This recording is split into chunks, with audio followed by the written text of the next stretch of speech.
Imagine you're opening the door to your property and you're seeing a full nightmare, chaos into your apartment, broken furniture, misused kitchen, and at the end of the day you even didn't get the rent for the stay of the guest or the tenant. And exactly this is the topic we want to talk about today, right? And Luis, actually I want to raise this or direct this question to you. I actually met the other day one of the potential new clients we're getting on board, and he was basically describing me this situation. This is what happened with his apartment. And he was basically asking me how we can avoid this kind of scenario with first class. Okay, so there are many options, right? There are actually many measures that need to be put in place. Yep. One of them is obviously vetting the guests. So if you are able to understand in advance that the guest is a problematic guest, then we should not check in the guest, right? So this is only possible in two ways, actually. One is you need to do face-to-face check-in.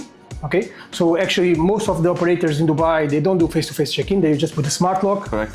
Even now the smart lock is mandatory by law, so even the ones that were not doing it are now tempted to do it, right? To do it with the smart lock, which is the easy way. We don't do that, so even with the smart locks we are doing face-to-face check-in every time. And when you do face-to-face check-in every time, you make sure that the guests, you can see the guests, how they are behaving. If they are, for example, under the influence of alcoholic drinks or whatever it is, you can see that and you can avoid that they do the check-in. But on top of that, we have a database that we are keeping record of with the documents of the guests that are problematic. We know also it's shared within other holiday homes as well. And from experience that we had in the past, we just keep track of this database from the guests. We make sure that if the guest is in this list, we don't let it check in. Okay, so this is very important. Amazing. What do you think?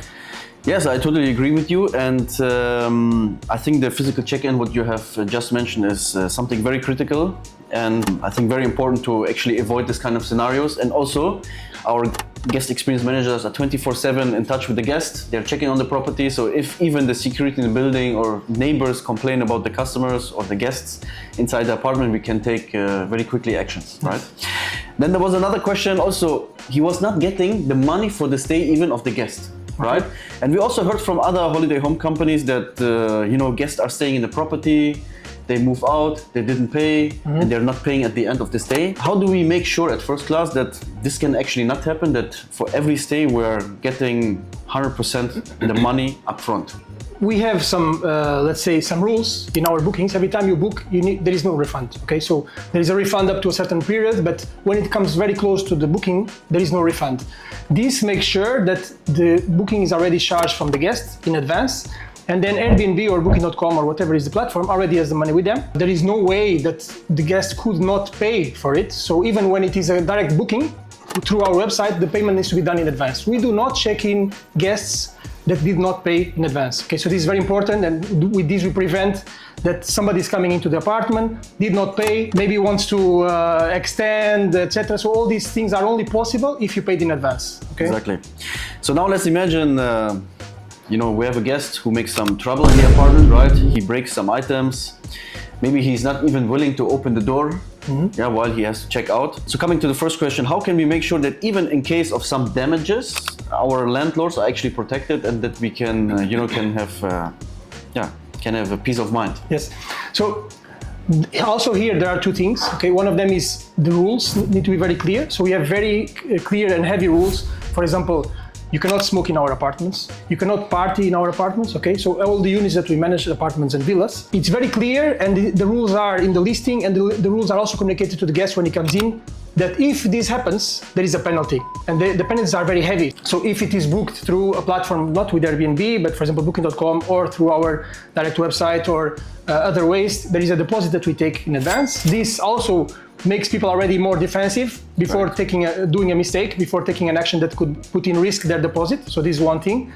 And with air cover, so the Airbnb has its own coverage with air cover. We can also, it works as a deposit. If something is broken, we can also get the money from there. So two things, very clear rules with penalties very, let's say, quite heavy to make sure that this prevents the guests from doing the mistake. But even if they do, we have a way of getting the money back or getting from the deposit, or getting from air cover to make sure that the item is replaced or whatever is necessary to be put in place. Plus, on top of that, we have let's say an airbag, right, which is our content and third-party liability insurance, which also not every provider in the market has, but all our apartments are actually covered, right? Maybe you can elaborate a little bit more on insurance. Yes, so we have actually two kinds of insurance. We have home content insurance, and we have also third-party liability insurance. So the home content insurance that we have is actually covering every apartment or every unit that we have for the whole content, from furniture even to the painting, everything that is inside of the apartment, the structure of the apartment as well, is covered by this insurance. If something happens that would, for example, not be or would be too big, let's say something never happened, but it's too big to be covered by a deposit, then we can claim through this insurance, so that the insurance will cover and pay for this, so the owner of the apartment doesn't have to worry about it. Correct. Okay, so it's peace of mind for the owner. This is the home content insurance.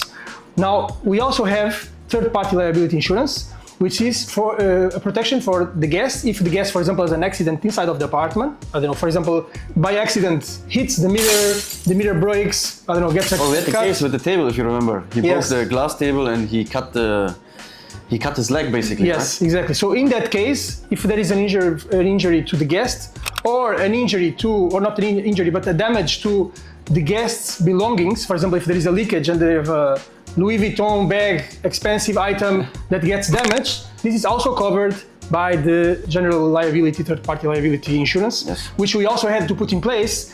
So we had it already, but we had to even, let's say, improve it and increase the coverage when we did the partnership with the Marriott Bonvoy. Yes. So this is very important to mention. Also very important is for all these type of insurances, either through the booking platform or through our, let's say, private insurance, which we have set up. It's very important to have the right documentation. And to ensure that we have the right documentation, we have something in place which is an operating system, and also a digital operating system, and also process and standards. So every time we do a check-in, check-out, we have the digital checklists where our staff has to take pictures, videos, they have to upload them into the system. So when it comes in case of, let's say, a claim, that we have the right documentation ready and we can actually submit it and get also, let's say, it reimbursed at the end of the day. So this is very important that we have these type of processes and systems in place. Another thing is also very important. There are some, let's say some landlords which were not very well, let's say, consulted, right? They had some long-term tenants in the apartment. They decided to evict them, let's say with the reason of moving in by themselves or selling the apartment, right? These are the two very famous reasons what they do. And then afterwards what they have done is actually they have rented again the unit to someone else for a much higher rent, right? And there are cases where these kind of landlords were actually getting huge fines, right? There was one article in the Gulf News where somebody was fined up to 700,000 dirhams. Tell me, how can we actually, or how can we protect our landlords to avoid these kind of, let's say, penalties and situations? So all our units, they have a DTCM permit. Okay, so in order to operate in Dubai, you should have a DTCM permit. Okay, otherwise you are not legally operating. Okay, if you do have that, then we make sure that the tenant or the guest that comes into your apartment, that is, again, so is registered in the system. There is no way of having somebody illegally stay in your apartment, and there is no way that you would have somebody staying in your apartment that let's say basically the Dubai government doesn't know about. So this of subleasing, getting other people inside of the apartment, that is not possible if you operate legally. So you need a DTCM permit, and then you need to register every single guest. When the guest comes in, we go into the portal. We have our team doing this for every single guest, going to the portal, register the guests. Even for a booking, you may have 10 guests, so you need to register everybody. This way, you make sure that everything is done legally. Correct. Also very important to add here that when we do the, let's say, holiday homes or short-term rental, right? Obviously, there is no Ijari contract, right? Yes. When you have a long-term tenant, obviously you have an Ijari contract. It's a certificate that there is a long-term, let's say, tenancy contract in place. In our type of business, we don't have this, and obviously this is also protecting the landlords against these kind of compensations and, cases where they have to pay huge fines. And therefore, obviously, short-term rental is much more flexible and much more attractive. Yes. Good. So, anything else we have to discuss about this topic? No, I think that the main concerns of the property owners normally are about if my property is going to be destroyed. Yeah. I think we already covered that. And then if it is destroyed, do I get my money back? Yes. Are we covering? Who is covering? Yes. Etc. So, as I said, we have all these types of different coverages and all these measures in place.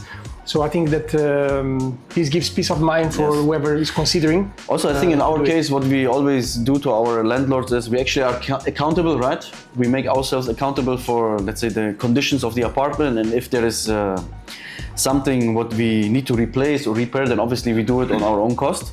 But I think in the 4 or 5 years we're doing this type of business with more than 300 units which we're managing, we never had, let's say, a scenario where the apartment was a disastrous situation, correct? I think we covered all the major topics, yes. Yes. Thank you. Thank you very much. See you next time. episode. Yes, episode.